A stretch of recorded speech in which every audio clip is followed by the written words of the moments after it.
Welcome to Fan for Racing Radio. I'm Fan for Racing Sharon, and joining me today is Jay Huseman. Welcome to the show, Jay. Thank you, Sharon, and it is time. We're down to, for the ARCA West Series to go. This is the, I'm going to say second to last race. I know there's a word for it, penultimate, if I got that right.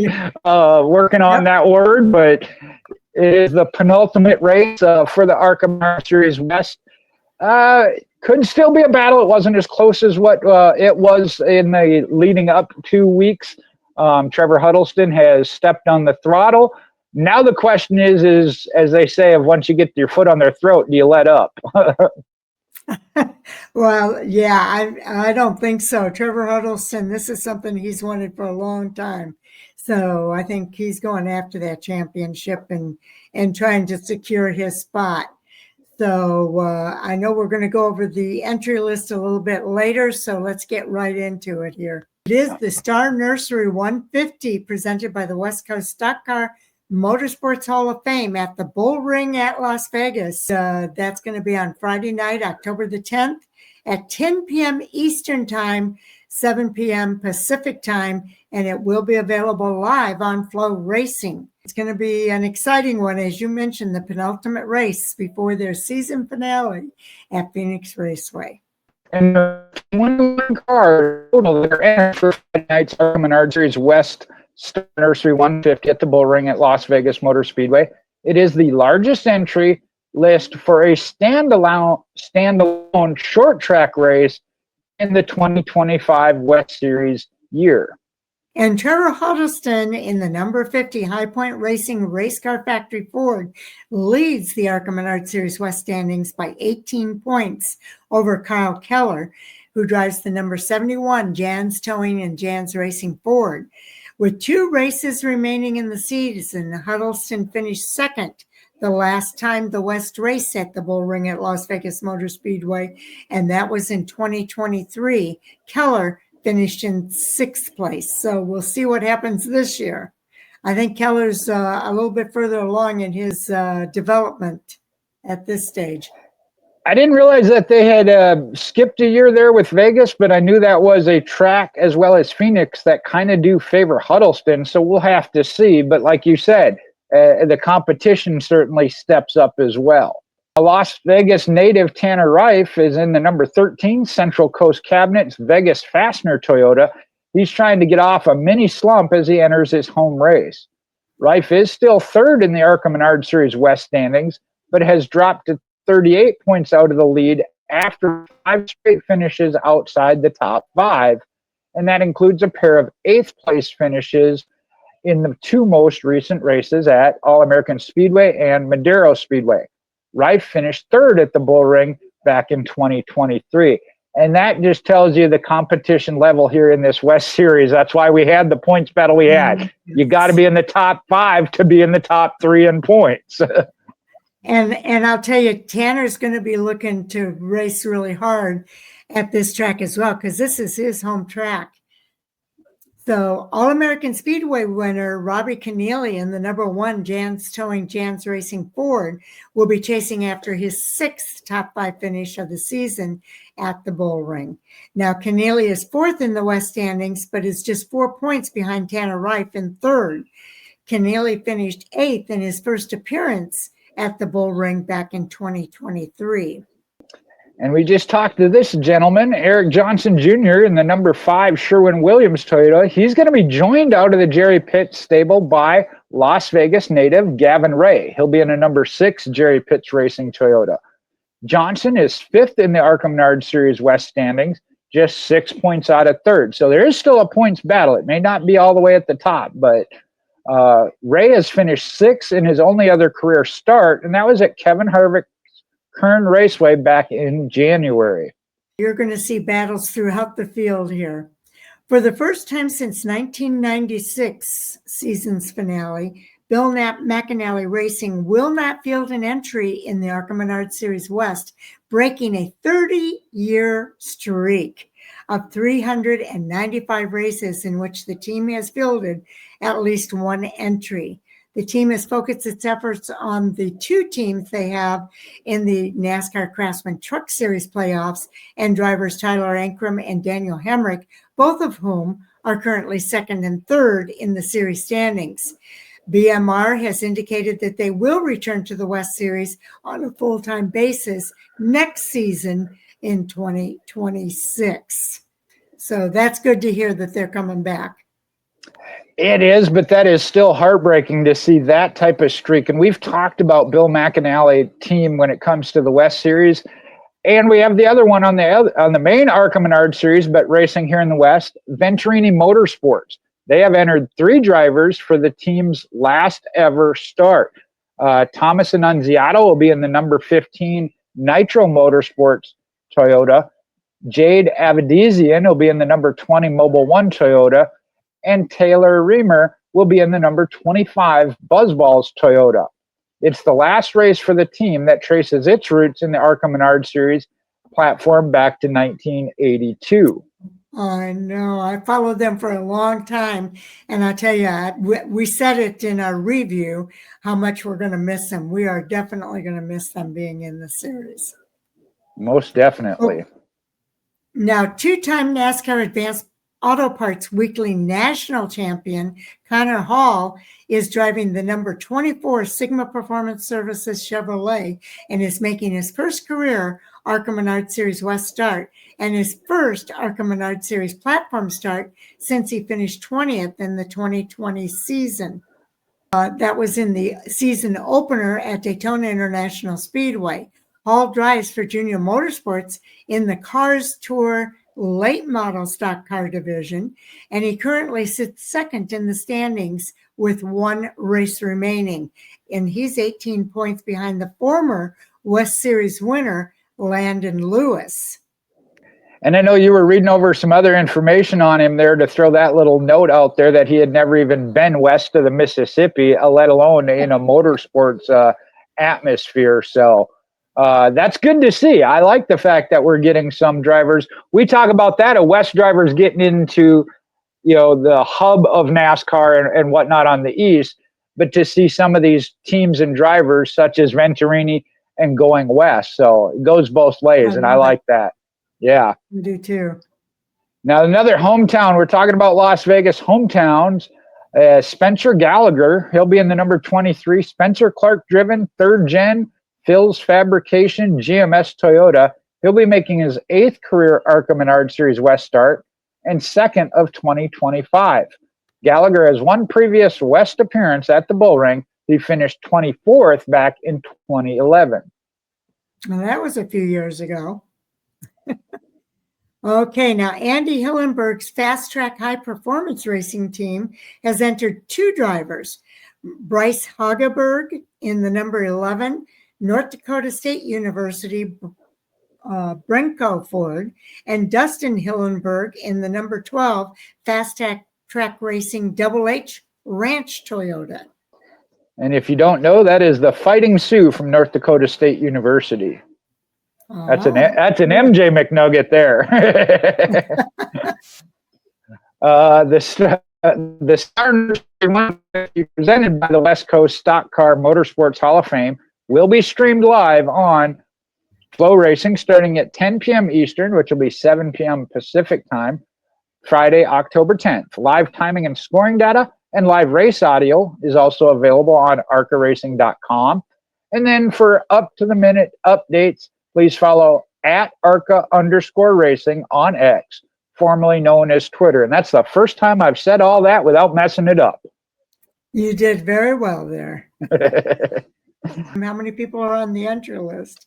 21. 21, okay. Yeah. Good deal. I see one here. Monty Tipton from Mill Valley, California is going to be driving the Nacimiento number 4 with crew chief Ty Joyner. All right. And I think everybody else pretty much, there's a couple more here towards the bottom we'll talk about that we hadn't already mentioned, but Blake Lothian out of Wellesley, British Columbia, driving for Jonathan Reume in the number 51 Chevrolet. Andrew Chapman is back from Pasadena, California. He's going to be racing that High Point Racing Race Car Factory Ford. That's Tim Huddleston's team, and he'll have Travis Thirdkettle on his pit box. Well, I'll cover the South End from Evans, Georgia. We've seen him a couple times this year. We still aren't for 100% sure on how to pronounce the name, but Shane Backe's in the number 67 for Michael Maples, sponsored by the International Brotherhood of Boilermakers. And Cody Dennison is going to be in this one. He's from Hokes Bluff, Alabama, in the number 72 Chevrolet for Jonathan Rayum. Al Liebert is going to be on his pit box. And then we got a driver that's made random starts. Nick Joanides comes out of Woodland Hills, California. He's in a Joe Nava Toyota, sponsored by Rex MD, King Taco, and Wallace Signs. That's the number 77 there. And everybody else, I think, they're pretty much regulars here. Yep, Michael Maples driving for his own team, and then David Smith, another one out of Canada. This one I can say, Sydney, British Columbia. That one's an easy one to pronounce. That works. That works. Okay, it's going to be a fun one to watch, that's for sure. And they have some really nice articles about, there's an article here about Connor Hall coming to the West Series this weekend. And you can check, if you want to learn more about him, that would be good. And then Venturini's last lap, review the team's NASCAR graduates ahead of the final race. There have been a lot of graduates from Venturini Motorsports. They've got a lot of really great information here about some of the people that have driven for Venturini Motorsports. And what's fun is over the years, when you look at this, you'll see a lot of these drivers are now stars in NASCAR, including Joey Logano, Daniel Suarez, Eric Jones. That goes back for the West Series too, from McAnally Racing. I think back to when I first started. That's when Todd Gillen was there and running for both the West and the East Series championships. That was with McAnally. So McAnally is another team that really has produced at this level the transition or stepping stone, if you will, up to the top series. Look at this picture of Justin Allgaier, how young he looks there. Oh, wow. Yeah, there's just been so many drivers that have come through Venturini Motorsports, and I love looking at this. Ryan Blaney too. A lot of these guys look so young. So yeah, just check out those articles, because this is really, it's like a walk through memory lane of some of these teams. And I know they did part of that during the broadcast for the ARCA Menard Series championship race. They featured them a little bit, talked to them. So yeah, again, if you're into history at all, you want to check that out, and that is on the ARCA Menard Series homepage, along with their schedule. I saw that where that had come out. 26 schedule, yes. There you go. Yes, that's exciting. So, did you see anything on the schedule that caught your attention, Jay? There was one, the fact that I believe it is Kansas now. I will pull that up real quick. Kansas, that will be the series finale versus Toledo. I know that was one of the highlights. Again, I'm always happy with it. You see the two dirt tracks on there. That's a staple with the ARCA Menard Series. And I'm glad to see that tradition has not changed when it comes to that. Overall, again, I know it kind of looks the same. Obviously, Chicagoland is back on. And then two, all of the races are either going to be on Fox Sports 1 or Fox Sports 2, which I love. I did not notice that. You're right. I do. That does have that over there. All of them are going to be on the Fox affiliate one way or another. That is awesome. I think it is awesome too. I'm really excited about that, including the dirt races. Sometimes you don't get that kind of coverage for those dirt races. So that I'm super excited about that. Yeah, I know that FS1 and especially then FS2. And I'm trying to think. Okay, it looks like the two dirt ones are on FS1. Elko Speedway in Minnesota, that one's in FS2. But again, it is a step in a good direction. I'll say that. And they've still got the 2 road courses, the Watkins Glen and Lime Rock. And Toledo is going to be on the schedule. It's just going to be in their traditional date of May instead of at the end of the season. And then you also still got the conjunctional races there with the NASCAR National Series. Phoenix Raceway in March, Talladega Super Speedway in April, Michigan International Speedway in June, Lucas Oil Indianapolis Raceway Park in July, Iowa Speedway in August, and Bristol Motor Speedway in September. And we've talked about how important that is from competition level, sponsorship level, of getting noticed by the top tier teams. We talk about they go from these West Series up to the top level. This is where they get noticed because they're around those other teams and team owners. So those are some key highlighted dates for sure. It sure is. And still 20 races. I love that as well. All right. So a lot of good information there on the main ARCA Menard Series homepage. And again, I'll just quick recap as far as the standings. Trevor Huddleston, Kyle Keller, it's 18 points, 2 races. I think it would take a bad race by Trevor Huddleston if they both have good or great races. Unfortunately, Kyle Keller maybe not be able to catch him. But the points battle between Tanner Reif, Robbie Kennealy, and Eric Johnson Jr., we mentioned, is just 6 points. So a 6-point battle for 3 positions, 3rd, 4th, and 5th. There are 7 drivers that have made all 10 starts so far. So those are pretty much locked in. 8th, 9th, and 10th have 7, 7, and 5 starts. And none of those 3 are on this weekend's entry list. I don't know. Cody Dennison, I'm not even sure. Yeah, I was looking to see. He should move into 10th then, because that is only a 16-point difference. Should move up. I don't know that Andrew Chapman can. He's only made 3 starts. 401, he'd have to get 30 points. But there will be a little bit of shuffling going on, and that is important for the 2 teams. There are the 2 Canadians, though, within the top 10 at this point, Jonathan Rheaume and David Smith. I'll tell you, it's been a lot of fun watching the series this year. I really enjoyed the ARCA West Series this year as being highly competitive all year long. And I will throw this out there. I know some of it was combination events or other 1 starts, but total list of drivers with at least 1 start, 71 different drivers are listed in the point standings that have at least 1 start. So you want to get to know them when they're at this stage so they're not new to you when they hit the Xfinity or trucks.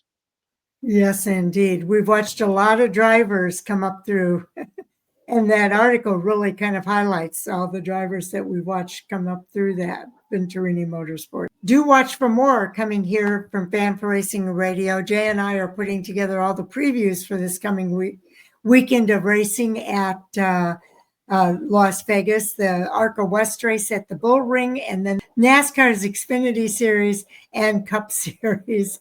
And this is going to be the first race in the round of 8 for both of those series, Jay.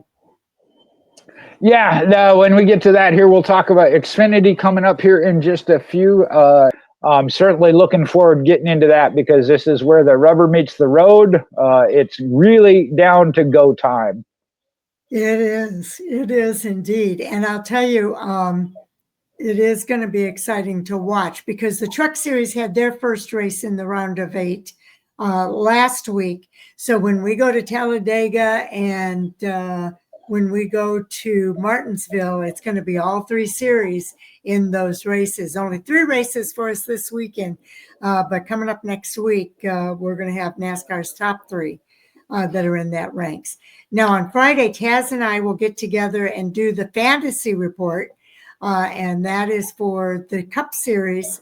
We'll help you with your picks there and give you some options of who your best choices might be.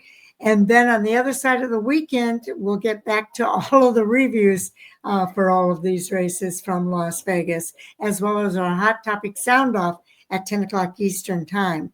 So definitely looking forward to that with both Jay and Chris. All right, so tune in and we thank you. And Sharon's going to put a banner up, I believe, that says much. Y'all for listening. We appreciate each and every one of you, and we'll look forward to seeing you in that next video. So take care, everybody.